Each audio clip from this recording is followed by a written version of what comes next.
Hello, this is Dylan Miller on Daily Dose of Dylan, Google Podcasts, Spotify, Spreaker, or iHeartRadio. This is Dylan Miller on Daily Dose of Dylan.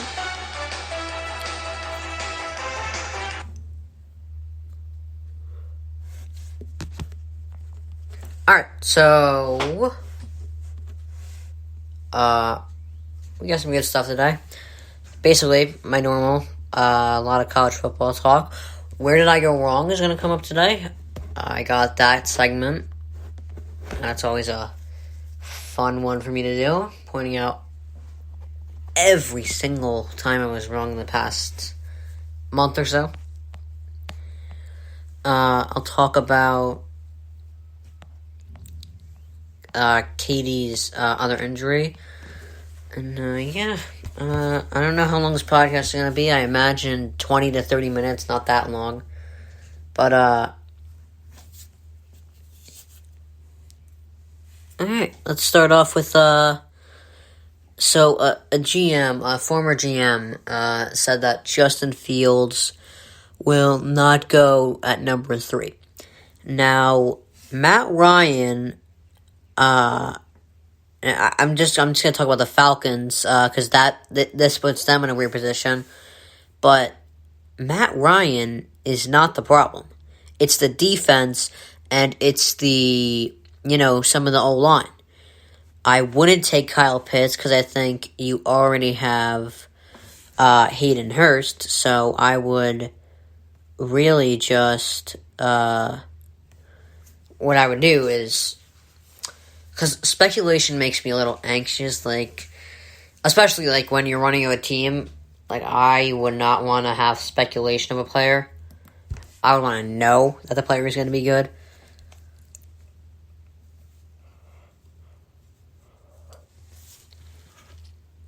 And, I think you trade down, for a guy like Micah Parsons, who will give you quality, almost guaranteed. Whereas Justin Fields, there's some question marks. And also, again, Matt Ryan, his numbers are going to rise. They were 4th in passing yards last year. He gets an offensive coach now.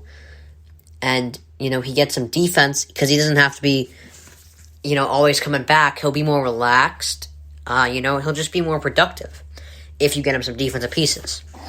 So you trade down for the best defensive player in this draft, Micah Parsons.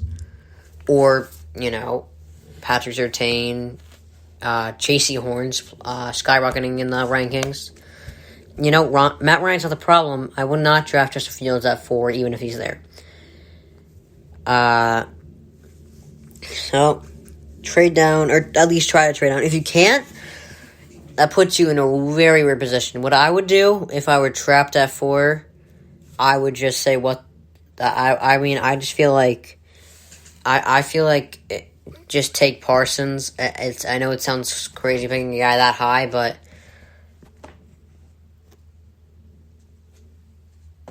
there's nothing else there. So, I think Parsons will definitely give you a lot of quality, and I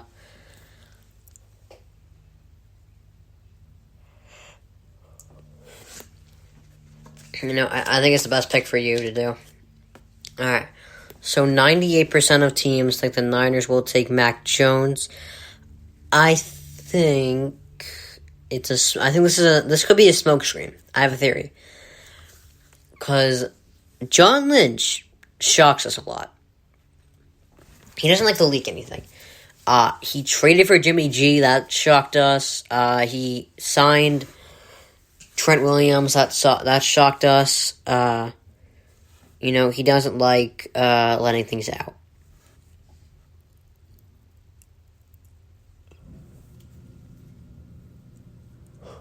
So, I find it tough to believe that literally almost everyone thinks, it's going to be Mac Jones at 3, and almost 10 people think that he's intrigued by him. Or no. They're saying they know. So I think it might be a smokescreen here. Because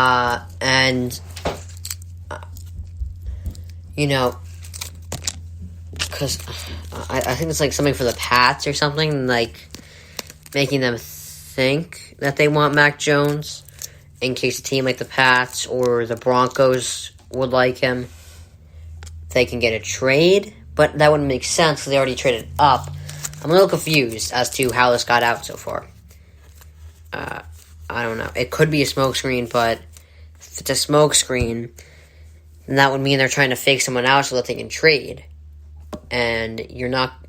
Why would you just traded like 4 picks to get this? So, this is really confusing for me. I don't know why he would let it... I don't know. I don't know. Alright, let's get some music going on that note, because I'm so confused on this, because I really don't know... I seriously... I'm really confused about this, because he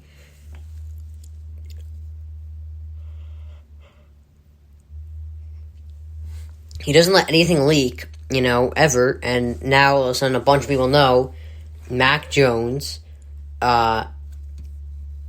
is his guy, and there shouldn't be a smokescreen, because he shouldn't trade all those picks to get up just to trade back down. So very confusing here. So Alex Smith retired after a lot of seasons, I think 15, 16 seasons in the NFL. A couple of them he was sat out with a leg injury. He will always be remembered for coming back from that. All those surgeries.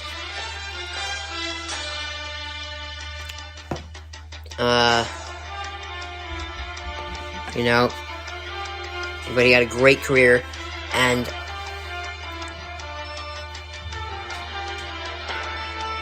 when he had the right coach, he won like 70% of his games. He's one of those quarterbacks who couldn't do it on his own. He wasn't going to put up MVP numbers, but was going to be a very valuable asset to the team, a grown up in the room. Just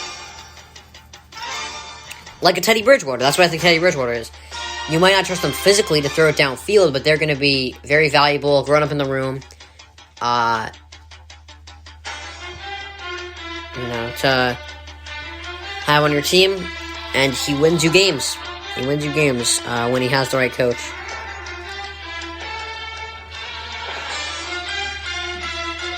He had Rivera, he had Andy Reid. So great career, Alex Smith. Well done. So, Trevor Lawrence backed himself up the other day after he said, I don't have a chip on my shoulder. People obviously freaked out because we love people with that kind of story. But, people who have it good, I don't think people who have it good work any less harder than people who have it rough. I really don't.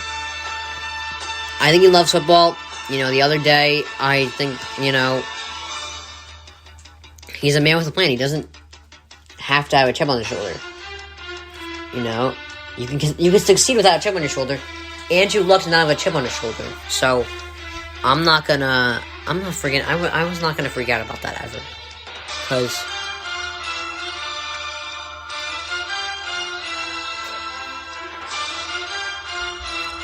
just because you have it better than someone else doesn't mean you're going to work a lot. Doesn't mean you're not going to work as hard, So, Donovan Mitchell, a great young player, got injured. He's played in this several games. This might be his best year. I don't know if it's statistical-wise his best year, but he's done very well.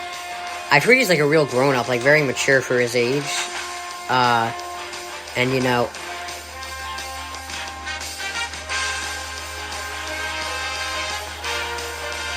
I like Donovan Mitchell a lot. I think he's great. Jazz are like 41-15 right now or something. Crazy. Let's see what the record is. Yeah, 42-15. He's done a great job leading them. It's not good news for the Jazz, but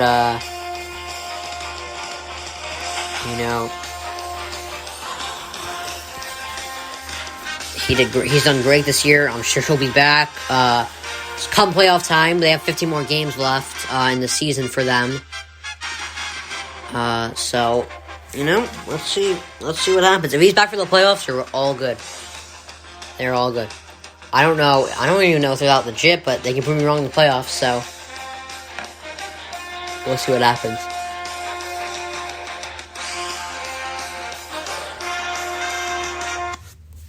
Yeah, Donovan Mitchell is one of my favorite players, really, to watch. I think he's just great for his age. It's amazing to watch. But, I wanted to go back to the Trevor Lawrence saying he loves football and he's kind of defending himself. So, Andrew Luck would still be playing right now if the Colts had a competent front office like they do now.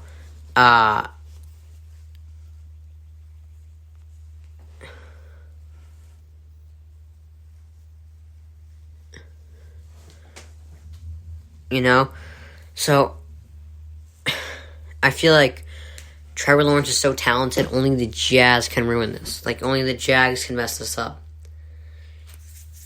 Other than that, I think he is... I think he's a natural talent. I don't know. I don't know if you can mess him up, really. I just think he's infinitely talented. And is that the right word? I don't know. But he's incredibly talented, and I don't know. I think only the Jags can ruin it here in Urban Meyer. But I trust him. I think it's going to work out soon. Problem is, Lawrence and Meyer are not used to losing, so they're going to lose the first year. They're going to have a losing record. They're going to go like 6-10. I think 6-10, 7-9 at best. They go 6-10, 7-9. No better than that. So they're not going to have a winning record. So we'll see how they handle that. It's going to really tell us something here. Because Urban Meyer is just a winner. He goes, winning follows, and,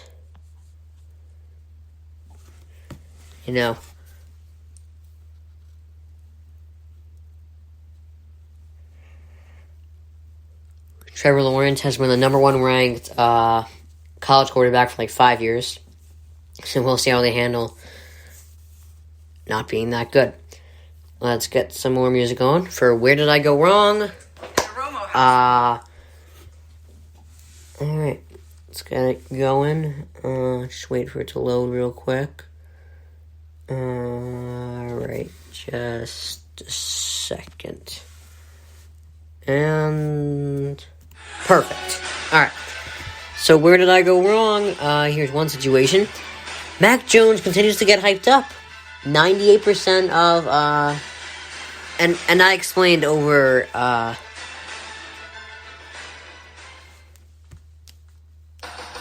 last week, that I understand now why Kyle Shanahan wants him, but I don't know why other teams are hyping him up too. I mean, it's weird, because I don't think he's that good.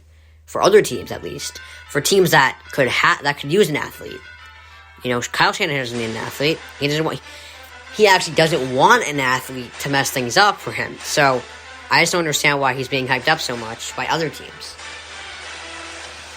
For the Niners, I understand, but it's like, it's weird. It's weird for me. Alright, so,